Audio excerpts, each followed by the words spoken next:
जय जगन्नाथ जय जगन्नाथ। मैया तेरा भला हो, कुछ दो। ऐसी जोर की हवा चली महाराज, सबरी मूड़ी उड़ गई। बलराम जी और ठाकुर जी पीछे पीछे भागे। रसोई घर में जाकर के देखा तो महाराज वहां से अन्न दाल चावल सब चले गए और मंदिर से श्री लक्ष्मी जी चली गई। जगन्नाथपुरी में लक्ष्मी जी भ्रमण कर रही थी, जगन्नाथ भगवान की पत्नी लक्ष्मी, और पूरी क्षेत्र में भ्रमण करते करते उन्होंने देखा कि मैं किस पर कृपा करूं। तो सबसे पहले लक्ष्मी जी गई अर्चकों के पास, जो जगन्नाथ जी को उठाते सुलाते खिलाते नहलाते भोजन प्रसाद कराते। बोले ये अर्चक हैं, पहले अर्चकों को देखें, इनके यहाँ किसी परिवार में अगर हमको कृपा करनी हो तो लक्ष्मी जी सब अर्चकों के घर में गई। देखा महाराज सूर्य उदय हो गया, ये तो अभी सो ही रहे हैं, ना आचार विचार शुद्ध, ना खान पान की शुद्धि।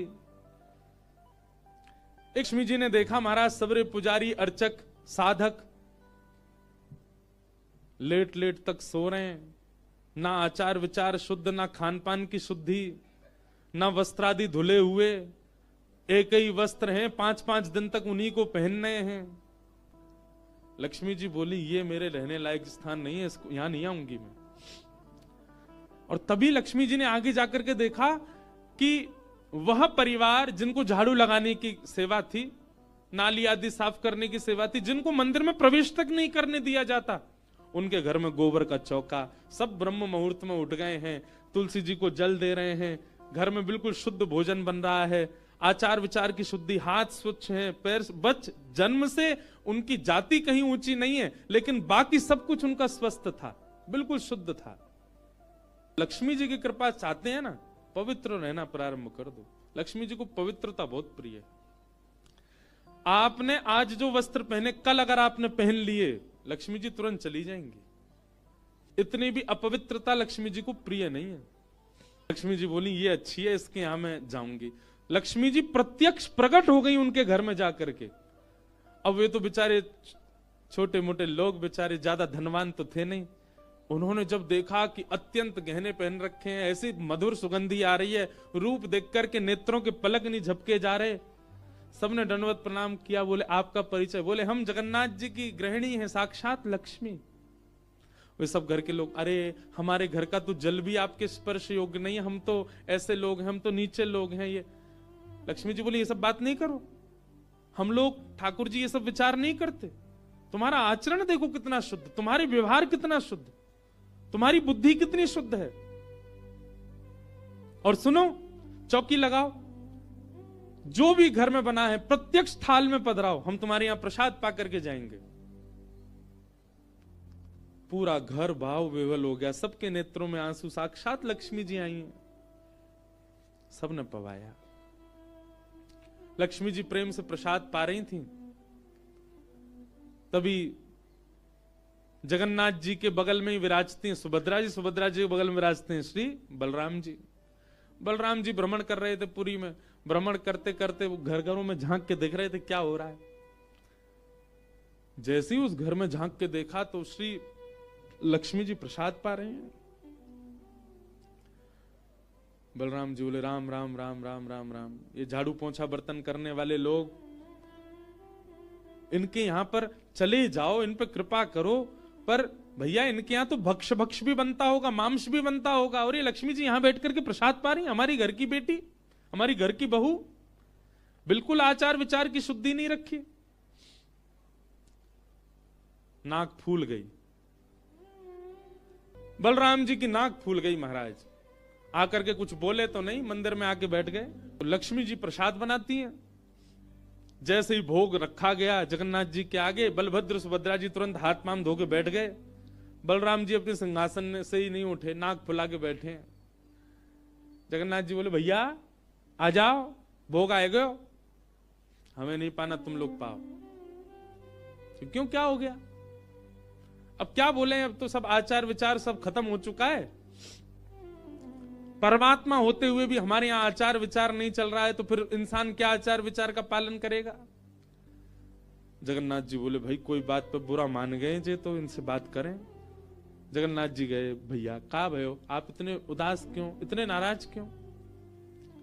सब बात बताई बलराम जी ने। बोले लक्ष्मी जी आज सुबह सुबह एक ऐसे के घर में गई और वहां जाके प्रसाद पा रही थी, बिल्कुल विचार नहीं किया कहां शुद्धता कहां अपवित्रता। हम तो इनके हाथ का बना भोजन नहीं करेंगे। अब जगन्नाथ जी बड़ी दुविधा में पड़ गए। यदि पाऊं तो भैया नाराज बैठे, भैया कहेंगे मैं नाराज हूं, इससे को कोई फर्क नहीं पड़ा है, फिर भी पा रहा है। और नहीं पाऊं तो लक्ष्मी जी टेढ़ी टेढ़ी देख रही हैं कि मैंने बनाया, ये पा क्यों नहीं रहे। जगन्नाथ जी बोले लक्ष्मी जी को तो मना लिया जाएगा बाद में, पर ये नहीं माने ना, ये तो शेषनाग हैं, इनको ज्यादा ही क्रोध आ गया तो जोर से सिर हिला देंगे, प्रलय और हो जाएगा। जगन्नाथ जी ने लक्ष्मी जी से कहा देखो भैया नहीं पा रहे तो हम भी नहीं पाएंगे। लक्ष्मी जी बोले कोई बात नहीं। एक दिन नहीं पाया, दूसरे दिन फिर लक्ष्मी जी ने बनाया, फिर नहीं पाया, तीसरे दिन फिर लक्ष्मी जी ने प्रसाद पधराया, फिर नहीं पाया। तो लक्ष्मी जी बोली भाई कोई बात है तो हमसे बोलो सीधे, ये प्रसाद रोज छोड़ देना ये कैसा तरीका है आपका नाराज होने का। कहीं बलराम जी बोलते हुए सुन लिए लक्ष्मी जी ने कि भाई इनके हाथ का बना हम नहीं पाएंगे। लक्ष्मी जी ने जाकर के जगन्नाथ जी से कहा देखो संपूर्ण जगन्नाथपुरी में प्रसाद बनाने की सेवा हमारी, और आपके भैया कह रहे हैं कि हमारे हाथ का बना पाएंगे नहीं। जब हमारी सेवा लेनी नहीं तो फिर हम यहां क्यों रहें, इसलिए आप हमको आज्ञा दें। अब हम जहां हमारा सुख है हम वहां चले जाते हैं, हम चले जाते हैं श्री क्षेत्र से। जगन्नाथ प्रभु कुछ, अच्छा जगन्नाथ जी को भी लीला करनी है इसलिए वो कुछ नहीं बोले। अब कुछ नहीं बोले तो लक्ष्मी जी समझ गई, बोले मौन मतलब हां ही होता है। लक्ष्मी जी बोले ठीक है आप लोग शयन करो। रात्रि का समय, बलभद्र सुभद्रा जगन्नाथ जी के कपाट बंद हो गए। लक्ष्मी जी बोली अब हम जा रही हैं, और मंदिर से श्री लक्ष्मी जी चली गई। प्रातः काल ब्रह्म मुहूर्त का समय हुआ। महाराज जगन्नाथ जी बलराम जी जैसे ही उठे तो क्या पाया, नीचे फर्श पे पड़े थे। कहां सोने के सिंहासन पर सोते थे, सोने के बिस्तर पर सोते थे, बढ़िया लत्ता पहन के रहते थे, गले में स्वर्ण की मालाएं, हाथ में स्वर्ण के कड़ूला, पाम में स्वर्ण के कड़ूला आदि सब पहन के सोते थे। लेकिन लक्ष्मी चली गई तो सब चला गया। सवेरे उठे तो फर्श पे पड़े थे। बलराम जी बोले लाला जी कहा है वो, हमारे सिंहासन वगैरह कहां चले गए। ठाकुर जी बोले लक्ष्मी जी चली गई ना, लक्ष्मी तो मतलब सब होता है। बलराम जी ने अपनी तिजोरी जाकर के खोली, सबरे वस्त्र चले गए, आभूषण चले गए, सब आयुध चले गए, फटे पुराने मैले कुचैले बिना धुले महीनों के सालों के वस्त्र पड़े थे। और यही होता है, लक्ष्मी जाती है तो यही रह जाता है। लेकिन बलराम जी भी अपनी पूरी उसमें थे, बोले कि हम भी कुछ नहीं कहेंगे, ठीक है जैसे हैं वैसे रह लेंगे, कोई लक्ष्मी जी के जाने से हम पे फर्क थोड़ी पड़ रहा है।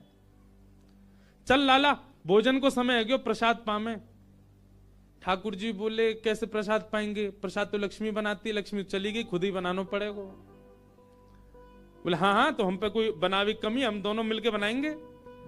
कृष्ण बलराम दोनों गए रसोई घर में, जाकर के देखा तो महाराज वहां से अन्न दाल चावल सब चले गए, क्यों सब लक्ष्मी से ही आते हैं। कहां तक कहें चूल्हा जलाने की लकड़ी भी नहीं बची, वो भी लक्ष्मी से ही आती है। लक्ष्मी गई और सारी श्री लेकर के चली गई अपने साथ। अब तो दर्शनार्थी आने बंद हो गए, क्यों मंदिर की श्री भी चली गई। जगन्नाथ जी और बलराम जी चुपचाप बैठे हैं अपने सिंहासन पर, भूखे प्यासे बेचारे आंख बाहर निकल आई। बलराम जी बोले लाला, बोले हाँ 2 दिन है गए लाला, भोजन ना एक कियो, और 2 दिन पहले गुस्सा में ना कियो, 4 दिन है गए, और कचू है भी ना, कहा करें। देखो इस बात को कोई ऐसे मत ले लेना, लोग सोचने वाले भी लेते हैं, बताओ महाराज जी कुछ भी बोल रहे हैं, वो साक्षात ब्रह्म हैं। लक्ष्मी जाने से उन पर कोई प्रभाव पड़ेगा, लक्ष्मी जाने से कोई प्रभाव नहीं पड़ता ठाकुर जी पर ठाकुर जी बलराम जी को बताना चाह रहे हैं कि भाई किसी को हेय दृष्टि से मत देखो, उसी के लिए पूरी लीला हो रही है। ठाकुर जी बोले दाऊ दादा एक काम है सके, बोले कहा। बोले समुद्र के किनारे स्वर्ग आश्रम है जहां पर लोगों की अंत्येष्टि होती है। बोले हाँ, मैंने एक बार देखा था वहां पे लोग कटोरा लिए बैठे रहते हैं और उनको कुछ ना कुछ मिल ही जाता है। आपकी आज्ञा हो तो वहीं चलें, कछु तो मिल जाएगा। लाला पूरी दुनिया कहेगी बताओ कृष्ण बलराम क्या कर रहे हैं ये। बोले ऐसे थोड़ी जाएंगे, रूप बदल के चलेंगे, कछु तो मिलेगा, पेट तो नहीं भरेगा हमारा। लक्ष्मी जी तो आएंगी नहीं, नाराज होके चली गई।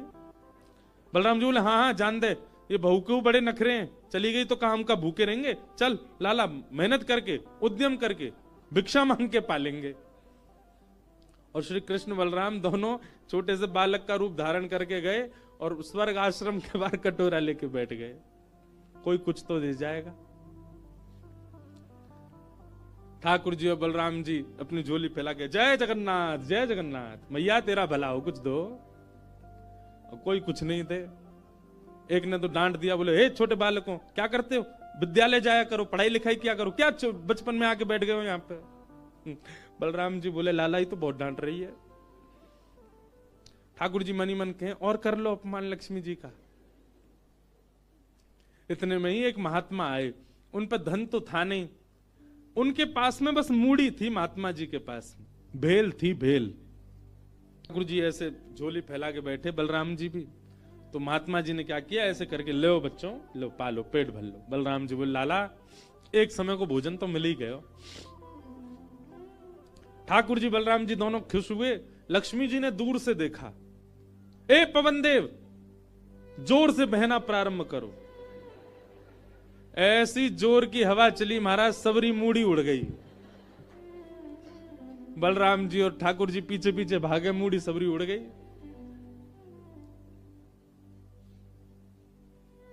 बलराम जी बोले लाला ये क्या हो गया। बोले भैया हम संकोच में कुछ कहते नहीं, आप बड़े भैया, पर हम एक बात कहें, ये लक्ष्मी के बिना सब हाल हो रहा है हमारा। ठीक है बहू है, आपने समझा देते, आप भी बिल्कुल नाक फुला के बैठ गए, गुस्सा है के बैठ गए, चली गई बेचारी। यदि वे प्रसन्न हो जाए तो फिर सब ठीक है जाएगा। अरे ना बेटा कोई बात नहीं, हम तो क्षमा मांग लेंगे, तेने पहले क्यों ना कही मोते। ठाकुर जी बोले अब कोई बात नहीं, अब चलते हैं, ढूंढे उनको कहां है। पूरे पुरी में ढूंढा, कहां है लक्ष्मी जी। लक्ष्मी जी उसी कन्या के घर में थी, उसी घर में थी जहां देख करके बलराम जी को हीन भावना आ गई थी। बलराम जी लेके गए, लाला यही घर में बैठी जब मैंने देखी काई। वहां जाकर के देखा तो महाराज उस घर में बिल्कुल जैसे मंदिर की रौनक होती है, ऐसी रौनक उस घर की हो रही थी। फर्श लगे हुए हैं, बढ़िया सोने चांदी के बर्तन रखे हैं, एक जगमगा रहा है मणियों से पूरा घर भवन। और बाहर बैठ करके उस महिला के जिसके ऊपर कृपा की थी लक्ष्मी, उसके बालक भर भर के सामग्री दे रहे हैं लोगों को, भोजन की सामग्री, वस्त्र ले जाओ, ये ले जाओ, कोई गरीब कन्या के लिए धन ले जाओ, राशि ले जाओ, सोने की मोहर ले जाओ। लक्ष्मी जी बैठी है घर में। ठाकुर जी बोले अब लक्ष्मी जी तो नाराज हैं, भैया एक काम करें, हम भी लाइन में लग जाएं, कछु मांग लें, लेके चल दें। जैसे ही ठाकुर जी और बलराम जी लगे कतार में, भीतर से लक्ष्मी जी को देख के दया आ गई। मेरे प्राणनाथ ये चाहे तो सर्व समर्थ हैं, परंतु बलराम जी को बताने के लिए पूरी लीला कर रहे हैं। लक्ष्मी जी तुरंत बाहर आई और दोनों को इशारा किया, आप लोग इधर आओ। बलराम जी बोले देख बहू तू नाराज मत हो, हम ते गलती है गई, और वैसे गलती तेरी भी कम नहीं, तो को नहीं जानो चाहिए ऐसी जगह। लक्ष्मी जी बोली दाऊ दादा ठाकुर जी के लिए सब अलाव है, हमारे लिए इतने बंधन। वे किसी भी भक्त पर कृपा करने जा सकते हैं, वहां पर जात पात नहीं देखी जाती, वहां पर यह नहीं देखा जाता कि भजने वाला कौन है, ब्राह्मण है, क्षत्रिय, वैश्य कौन है, सब पर वो अनुग्रह कर सकते हैं। तो फिर हमारे ऊपर इतनी रोक टोक क्यों। और किसी के जन्मगत व्यवहार से उसका पूरा जीवन नहीं आंकना चाहिए, उसके स्वभाव व्यवहार से देखना चाहिए कि वो है कैसा। कहां आप कहते हैं कि ब्राह्मण सर्वश्रेष्ठ, और वो देर देर तक सो के उठ रहे हैं, उनके यहां शुद्धि नहीं, वस्त्र 4-4 दिन तक पहन रहे हैं, एक एक महीना एक ही धोती में निकाल रहे हैं। आप कह रहे हैं कि वो श्रेष्ठ, और ये लोग जो इतनी पवित्रता का ध्यान रखते हैं, इन पर कृपा ना हो। हमारे अनुसार तो जो अपने कर्म से शुद्ध है वो शुद्ध है। बलराम जी और ठाकुर जी दोनों मान गए, जैसी आपकी इच्छा। बोले नहीं, आज के बाद हम आपसे एक नियम चाहते हैं। क्या? बोले श्री जगन्नाथपुरी में नियम कर दीजिए। बोले क्या? जिस महाप्रसाद को ब्राह्मण पाएगा उसी महाप्रसाद को शूद्र भी पाएगा, दोनों को समान फल मिलेगा। और यहां महाप्रसाद का ऐसा नियम रखा जाए कि अगर एक ही पत्तल में दोनों बैठ करके पालें तो दोनों को समान पुण्य प्राप्त होगा। महाप्रसाद पाते ही, अन्य तीर्थों में तो बहुत साधन करने पड़ेंगे, पर पुरी में आकर के कोई एक तिनका भी यदि महाप्रसाद का पाले तो उसको सर्व साधनों का फल प्राप्त हो जाए। और किसी भी प्रकार से यह ना देखा जाए कि कौन किस वर्ण का है, वो स्वभाव से शुद्ध होना चाहिए। हम सबको हृदय लगावे। अगर ये सब आपको मंजूर हो तो मैं राजी हूं। राजी हुए और तब से श्री जगन्नाथपुरी में ये सब नियम नष्ट कर दिए गए। महाप्रभु जी सबके लिए सुलभ हो गए। श्री जगन्नाथ महाप्रभु के भक्त श्री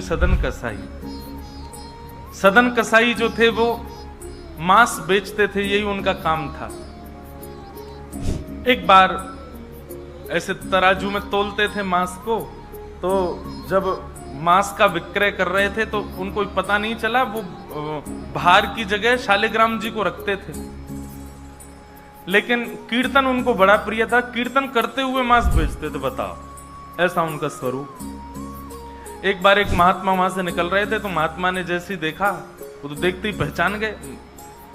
मुंह पे कपड़ा रख करके जा रहे थे, तो देखा कि ये तो शालिग्राम जी हैं। तुरंत, अरे तुम क्या कर रहे हो, बहुत बड़ा पाप है, ये तो साक्षात शालिग्राम जी हैं।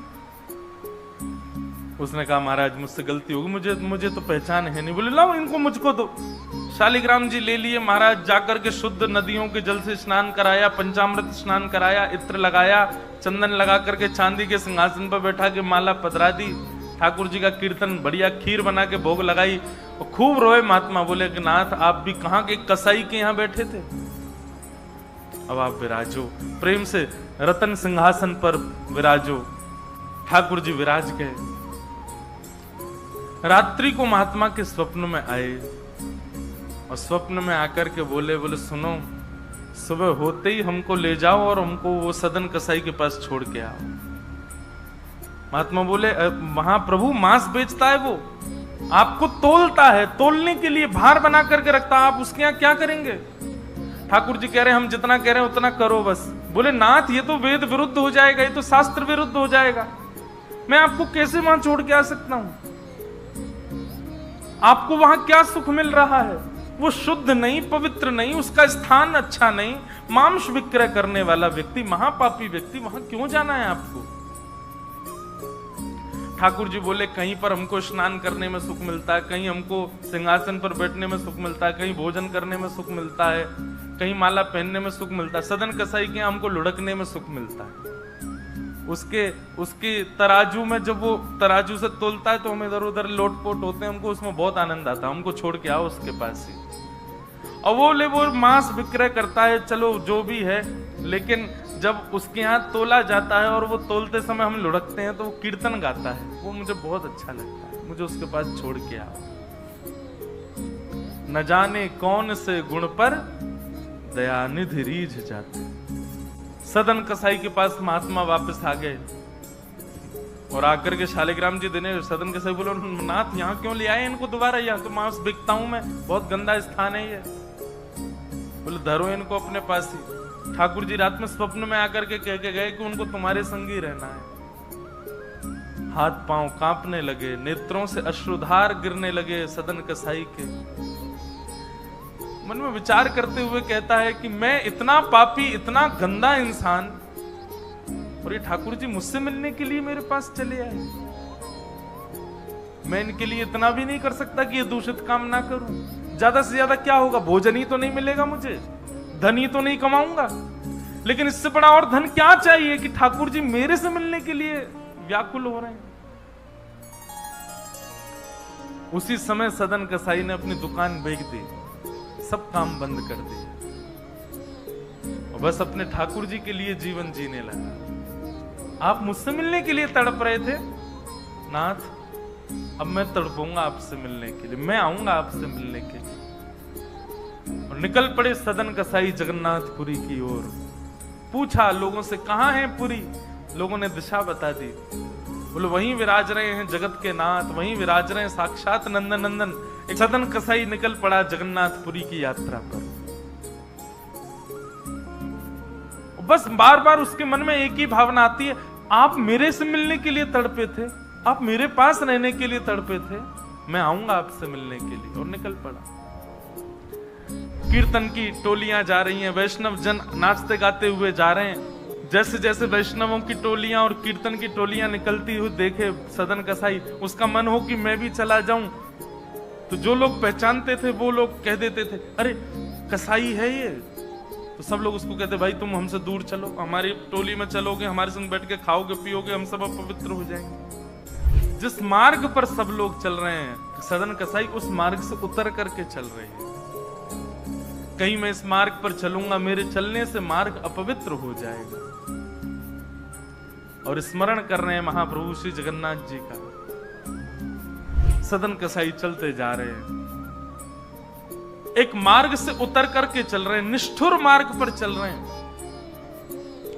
और बस स्मरण कर रहे हैं श्री जगन्नाथ महाप्रभु का। चलते चलते चलते एक नगर में पहुंचे। रात्रि का समय हो गया, शाम का समय हो गया। तो एक भवन बना था, घर बना था, उसी के बाहर ही सदन कसाई बैठ गए। सदन कसाई का रूप बहुत सुंदर था।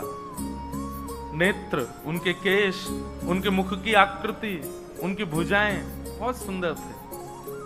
भले ही कसाई थे पर सुंदर थे। तो जिस भवन के बाहर बैठे वहां भवन की अंदर एक गृहिणी वो निकल करके बाहर आई और उसने जैसे ही सदन कसाई को देखा उसका मन आ गया उन्हीं के ऊपर।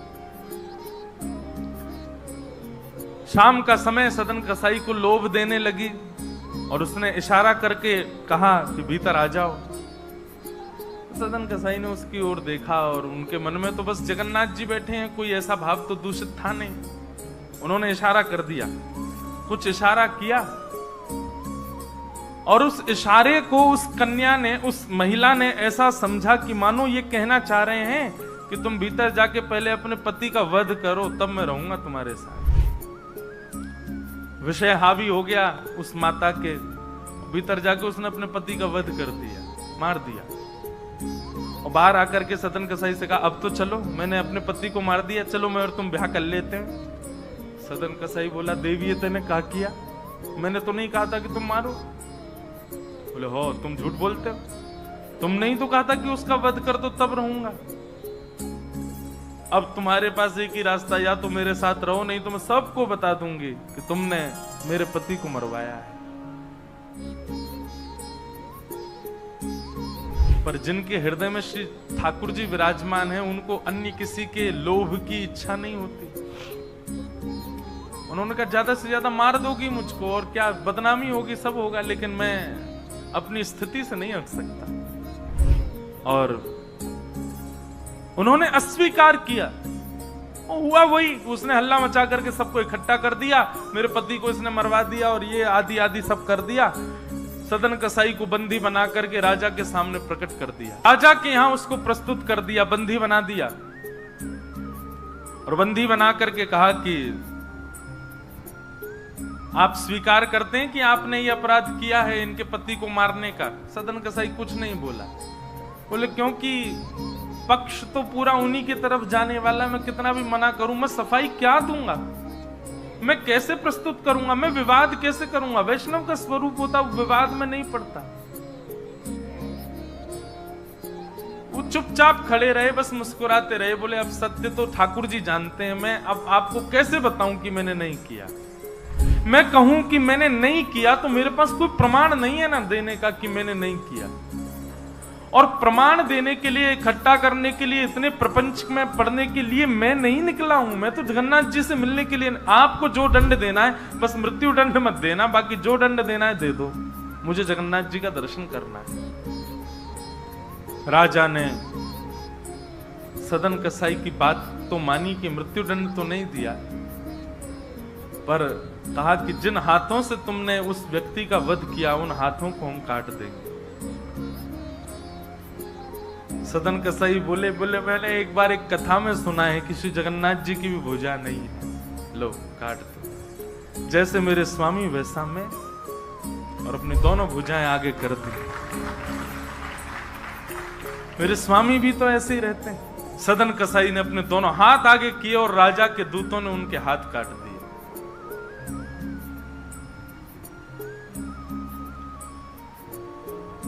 पीड़ा में नहीं है, प्रसन्नता में है। आंसू तो निकल रहे हैं नेत्रों से, पर प्रसन्नता के आंसू हैं कि नाथ आपने किसी रूप में तो मुझे स्वीकार किया। चलते जा रहे हैं, रक्त बह रहा है दोनों तरफ से। बस रास्ते में एक ही प्रार्थना कर रहे हैं, नाथ है तो ये शरीर ही, और यही माध्यम है मुझे आपके दर्शन का। इसमें जो ये पीड़ा हुई है, जो रक्त संचार हो रहा, रक्त जो निकल रहा है, बस इससे केवल ठाकुर जी इतना रक्त बचने देना भीतर कि मैं जगन्नाथपुरी पहुंच जाऊं, आपका दर्शन कर, उससे पहले मेरे प्राण ना निकल जाए। और चलते जा रहे हैं। जैसे ही श्री क्षेत्र में उन्होंने प्रवेश किया, और जैसे ही प्रवेश किया, ब्रह्म वेदी पर श्री जगन्नाथ जी झूमने लगे। पुजारियों ने जाकर के कहा, महाप्रभु जी आज्ञा करें, आप इतने प्रसन्न क्यों हैं? बोले मेरा एक भक्त आया है, वो बेचारा बहुत कष्ट में है, आप लोग तुरंत पालकी लेकर के जाइए और उसको लेकर के आइए यहां पर। पुजारी सब पालकी लेकर के दौड़े और पुरी में प्रवेश कर रहे वैष्णवों से पूछने, अरे भैया महाप्रभु जी का कोई भक्त आया है क्या? महाप्रभु जी ने पालकी भेजी है उसको ले जाने के लिए। महाप्रभु जी आज बड़े प्रसन्न हैं, उनका कोई परम वैष्णव भक्त आया है। तो सदन कसाई ने जैसे ये बात सुनी कि पुजारी हल्ला कर रहे हैं, कोई बहुत बड़ा भक्त आया है, महाप्रभु जी ने उसके लिए पालकी भेजी, तो सदन कसाई इतने खुश हो गए, बोले आज ठाकुर जी के दर्शन तो होंगे, उनके एक प्रिय भक्त के भी दर्शन हो जाएंगे, कितना मेरा सौभाग्य होगा। और रही बात, मैं तो बहुत बड़ा पापी हूं, मैं तो रास्ता भर यही सोचता आ रहा था कि मैंने इतना पाप किया, इतना मांस बेचा है जानवरों का, महाप्रभु जी पता नहीं मुझसे नाराज होंगे, पर आज लगता है कोई परम वैष्णव भक्त आया तो महाप्रभु जी का मूड बढ़िया होगा, आज प्रसन्न होंगे। प्रसन्न मुद्रा में ठाकुर जी बैठे होंगे, तब मैं दर्शन करूंगा तो मेरे सारे अपराधों को क्षमा कर देंगे। वहां तो भीड़ लग गई पालकी के पास में, बोले हम हैं परम भक्त, और वो सदन कसाई दूरी खड़े हैं, बोले इनमें से कोई होगा जो पालकी में बैठेगा, आज पहले उसको प्रणाम करूंगा फिर महाप्रभु जी को करूंगा। वहां तो इतनी भीड़ लग गई कि पंडा पुजारी पालकी लेके जान बचा के भागे वहां से, क्योंकि सबको लगता है कि हमसे बड़ा भक्त तो कोई है ही नहीं। पालकी खाली लौट करके आ गई। महाप्रभु जगन्नाथ जी बोले तुम खाली आ गए, लेके नहीं आए उनको? बोले भगवान आपके एक दो भक्त तो है नहीं, वहां तो हजारों भक्त, एक पालकी उसमें कितनों को बैठा किया, सब चढ़ने लगे। बोले हम है भक्त, हम है भक्त। आप कोई संकेत बताओ, आपके भक्त का कोई लक्षण। श्री जगन्नाथ प्रभु के नेत्रों सजल हो गए, बोले मेरी तरह उसके भी हाथ नहीं है जो आया है, वही है मेरा भक्त, उसको लेके आओ।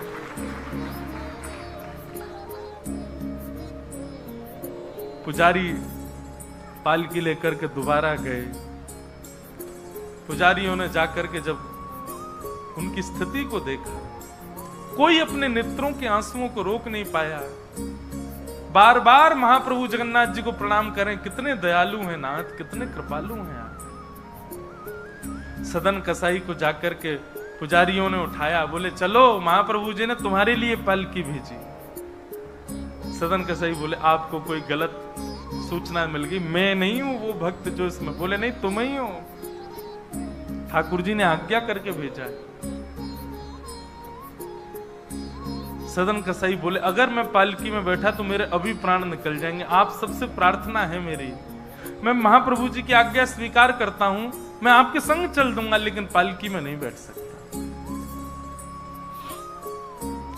चलने लगे, बस इसी बात से प्रसन्न है कि